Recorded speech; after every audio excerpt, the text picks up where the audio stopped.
রজব মাস যে সম্মানিত মাস, সে ব্যাপারে কোরআন এবং হাদিসে একাধিক আলোচনা রয়েছে। এই সম্মানিত মাসে সৃষ্টি জগতের সেরা সৃষ্টি মা বোনদের জন্য 4টি বিশেষ আমলের কথা বলবো। একটি প্রবাদ রয়েছে, মেয়ে মানুষ ধর্মকর্মে মনোযোগী হলে সংসারে আয় উন্নতি বৃদ্ধি পায়। এই সম্মানিত মাসে মহান আল্লাহ তাআলা 2টি কাজ করতে আদেশ করেছেন এবং 2টি কাজ নিষেধ করেছেন। টোটাল 4টি কাজ।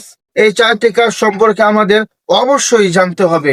প্রত্যেকটা ভাই বোন, নর নারী, মুমিন, মুসলমান প্রত্যেকটা মানুষকেই জানতে হবে। সৃষ্টিকুলের শুরু থেকেই চন্দ্রবর্ষের 12টি মাসের গণনা হয়ে এসেছে। 12 মাসের গণনার মধ্যে 4টি মাস আল্লাহ তাআলা দিয়েছেন সম্মানিত, স্পেশাল। আমি আজকে যে সম্মানিত মাসের সম্পর্কে সংক্ষিপ্ত কিছু আলোচনা করতে যাচ্ছি। আমাদের দেশে এটার চর্চা হয় না, এটা একেবারে নতুন, কেউ কোনোদিন হয়তোবা শুনেনি নাই। 100 মানুষকে যদি জিজ্ঞাসা করা হয়, 2টি মানুষও পাওয়া যাবে না যারা এই সম্মানিত মাস সম্পর্কে জানে।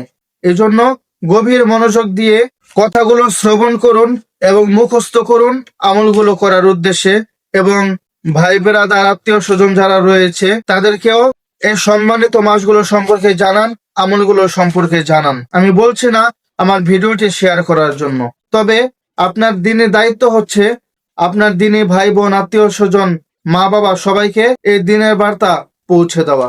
তাহলে চলুন কথা না বাড়িয়ে আমরা আমাদের মূল আলোচনায় ফিরে যাই। 4টি বিশেষ আমলগুলো জানার আগে আল্লাহ তাআলা কোন 2টি কাজ নিষেধ করেছেন এবং কোন 2টি কাজের আদেশ করেছেন সেটা আমরা আগে জেনে নেই। 1 নম্বরে আল্লাহ তাআলা বলেছেন এই সম্মানিত মাসকে সম্মান করা। শুধুমাত্র রজব মাসই নয়, আল্লাহ তাআলা সূরা তাওবা এবং বাকারায় বলেছেন 4টি সম্মানিত মাসের কথা। আল্লাহ তাআলা 4টি মাসকে সম্মানিত বলে ঘোষণা করেছেন। এই 4টি মাস হচ্ছে জিলকদ, জিলহজ, মুহররম এবং রজব। আজকে আমাদের আলোচনা এই রজব মাসকে নিয়ে, কারণ এখন রজব মাস চলতেছে। আমরা কি এই রজব মাসের যথাযথ সম্মান করতে পারলাম? আমলগুলো করতে পারলাম? আল্লাহ নবী কি আমল করেছেন একটু একটু করে বলছি, ভিডিওটি না টেনে মনোযোগ সহকারে দেখতে থাকুন। তো আল্লাহ তাআলা বলেছেন এই সম্মানিত মাসকে সম্মান করতে হবে। তো কিভাবে সম্মান করবেন? অন্তরে ভিতরে ফিল করতে হবে এটি যে একটি সম্মানিত মাস, এই মাসটি এসেছে অনুধাবন করতে হবে। একটি ছোট্ট এক্সাম্পল দেই।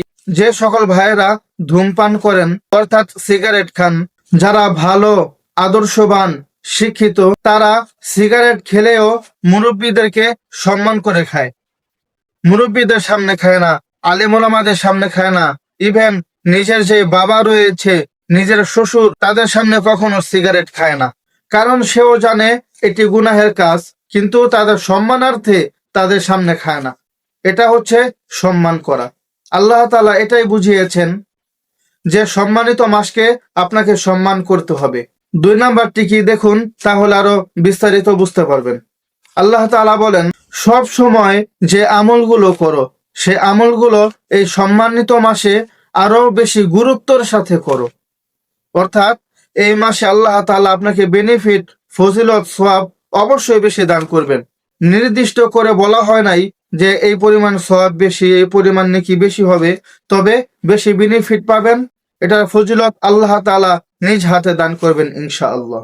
আর যে 2টি কাজ করতে নিষেধ করা হয়েছে তার মধ্যে প্রথমটি হচ্ছে অন্য সকল মাসে যে সব গুনাহগুলো করো সেগুলো ছেড়ে দাও এবং ভালোর পথে ফিরে আসো। আল্লাহ তাআলা স্পেশালি নিষেধ করেছেন এই সম্মানিত মাসে নিজের পায়ে নিজে কুড়াল মেরো না, পাপাচার করো না, অন্যায়, জুলুম, অবিচার করো না। এটা সম্মানিত মাসকে অসম্মানিত করা হয়। এই সম্মানিত মাসকে অসম্মান করার কারণে অন্য সময় যে সকল গুনাহ করা হয়, অন্য সময় গুনাহ করার চাইতে এই সময় গুনাহ করা, তার মাত্রা, ভয়াবহতা, শাস্তি বেশি হবে, অধিক বেশি হবে। আর দ্বিতীয়তে আল্লাহ তাআলা যেটি করতে নিষেধ করেছেন তা হচ্ছে এই মাসে যুদ্ধ বিদ্রোহ করা যাবে না। একটু ভাবুন তো, ইসলামের পক্ষে যারা যুদ্ধ করে, যারা আল্লাহর জন্য যুদ্ধ করে, আল্লাহ তাআলা তাদেরকে এই সম্মানিত মাসে যুদ্ধ করতে নিষেধ করেছেন। এই সম্মানিত মাসের সম্মানার্থে যুদ্ধ করা যাবে না। হ্যাঁ, যদি কেউ আগে আক্রমণ করে তাহলে তার প্রতিবাদ করার ক্ষেত্রে যুদ্ধ করা যাবে, কিন্তু নিজে গিয়ে ইচ্ছে করে যুদ্ধ করা যাবে না। আর যুদ্ধ তো প্রশাসন করে, আর আমাদের দেশে আলহামদুলিল্লাহ যুদ্ধের সম্ভাবনা একেবারেই কম। কিন্তু আমরা মিনি যুদ্ধ থেকে বেঁচে থাকব। মিনি যুদ্ধ হচ্ছে ঝগড়াঝাটি, গন্ডগোল, ফাসাদ, মারামারি, এগুলো তো অন্য সময় পরিহার করবই, কিন্তু এই সময় স্পেশালি পরিহার করব। যদি আমাকে কেউ গালি দেয়, কষ্ট দেয়, ব্যথা দেয় অথবা একটু থাপ্পড় দেয়, আমি মুখ বন্ধ করে চোখ নিচের দিকে দিয়ে ফিরে আসব। আল্লাহ তাআলা তার বিচার করবেন। অন্তত এই সম্মানিত মাসটাকে সম্মান করে এই সকল প্রত্যেকটা জিনিস এড়িয়ে চলতে হবে। আল্লাহ তাআলা আমল করার তৌফিক দান করুন। তারপরে আসুন, যে 4টি বিশেষ আমলের কথা বলেছিলাম, সেই 4টি বিশেষ আমলগুলো আমরা এখন জেনে নেই। এটি বিশেষ করে মা বোনদের কাজ। রমজানের কাজগুলো এগিয়ে রাখা। নবীজি সাল্লাল্লাহু আলাইহি ওয়াসাল্লাম এই রজব মাস থেকেই রমজানের প্রস্তুতি নিয়ে নিতেন। এই জন্য মা ও বোনেরা রমজানের প্রস্তুতি এখন থেকে নেওয়া শুরু করে দেন। কিছু কিছু কাজ করে করে এগিয়ে রাখেন, যাতে করে রমজান মাসে চাপ না পড়ে এবং বেশি বেশি ইবাদত করতে পারেন। আর আপনাদের সেই কাজগুলো কি, আশা করি আমাকে বলে দিতে হবে না, আপনারা ভালোই বুঝেন। আমি আমার আম্মাকে দেখি, সেজন্য বললাম। আর এটিও একটি বড় ইবাদতের অংশ। আর রমজান মাসের জন্য শারীরিক ও মানসিক ভাবে প্রস্তুত থাকুন। আর 2 নাম্বার হচ্ছে বেশি বেশি ইস্তেগফার পড়ুন। ইস্তেগফার পড়লে গুনাহ মাফ হয়, আল্লাহ তাআলা রহমত বর্ষণ করেন, অভাব অনটন দূর করে দেন।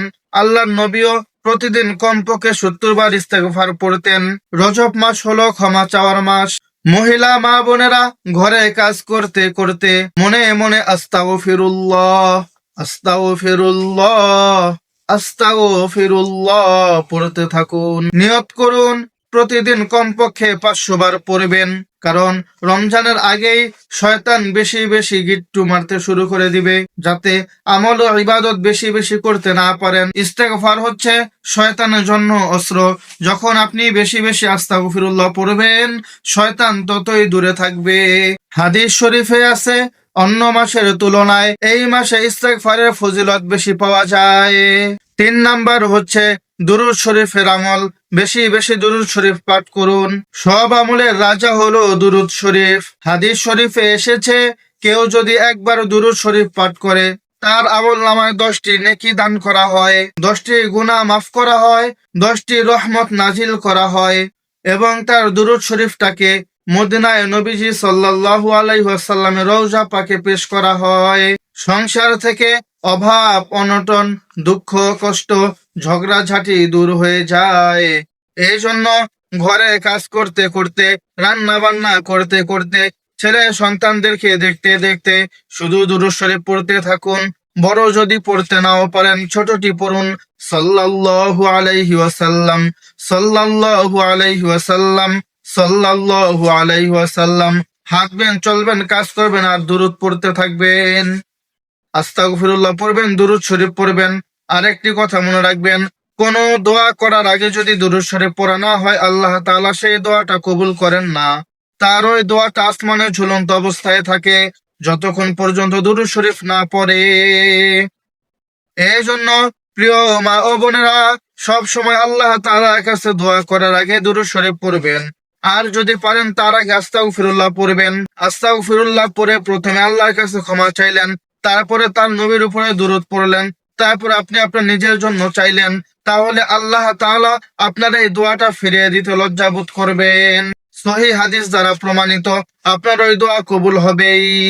আর 4 নাম্বার আমলটি হচ্ছে ছোট ছোট দান সদকা এবং নফল ইবাদত করা।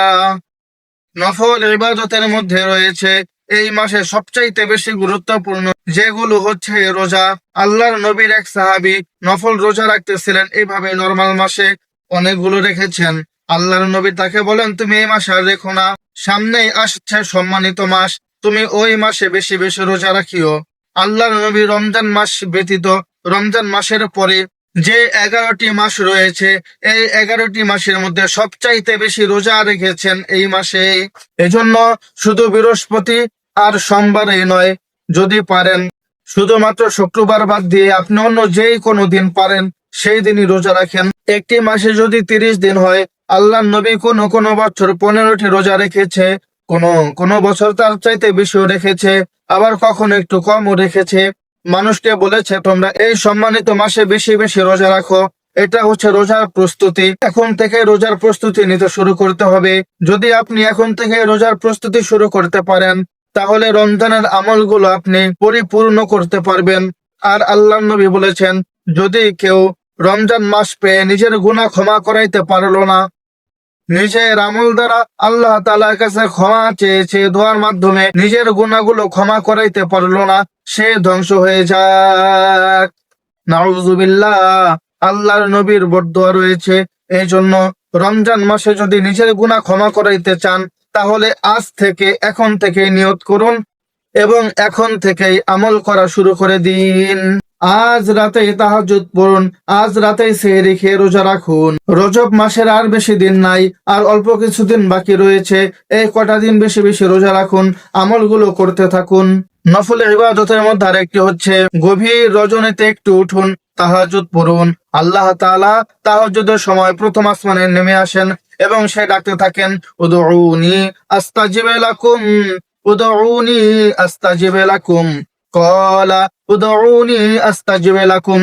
ও আমার বান্দারা, তোমার কার কি প্রয়োজন, কার কি হাজত, কে কষ্টে রয়েছো, কে দুঃখে রয়েছো, কার কি মনের বাসনা, কার কি চাওয়া পাওনা রয়েছে, আমাকে ডাকো, আমি তোমাদের ডাকে সাড়া দিব।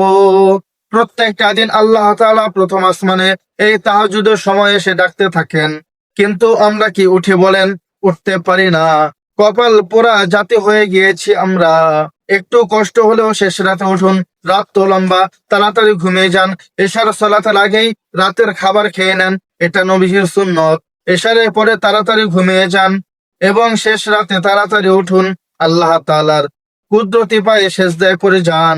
আপনার মনে যত আকুতি মিনতি কষ্ট রয়েছে, আল্লাহ তাআলাকে ডেকে বলুন। অসম্ভব থেকে অসম্ভব, যত কঠিন থেকে কঠিন আপনার চাওয়া, আপনার মনের আশা, যত বড় বেশি কঠিনই হোক না কেন, আল্লাহ তাআলাকে বলুন। দুই চোখের পানি ছেড়ে দিয়ে আল্লাহ তাআলার কাছে বলুন।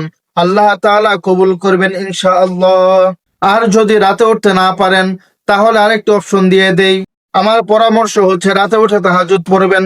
যদি সেটি নাই পারেন বাই এনি চান্স, তাহলে দিনের বেলা সলাতুদ দুহা অর্থাৎ চাষতের নামাজ পড়ুন। তারপর আল্লাহ তাআলার কাছে কান্নাকাটি করে দোয়া করতে থাকুন। আল্লাহ তাআলা আপনার ঘর থেকে, সংসার থেকে সমস্ত পেরেশানি দূর করে দিবেন। মনে রাখবেন, এই মাসের জন্য ছোট ছোট দান হচ্ছে বড় বড় আমল। ছোট দান করবেন। যদি বড় দান করা সম্ভব না হয়, আপনি প্রতিদিন যদি নাও পারেন 5 টাকা দান করেন, 10 টাকা দান করেন, কিন্তু নিয়মিত করেন, প্রতিদিন করেন। প্রত্যেকটা দিন আপনি মাত্র 5 টাকা করে দান করেন, ইনশাআল্লাহ কোনোদিন আপনার উপরে কোনো বালা মুসিবত, বড় ধরনের কোনো বিপদ আসবে না।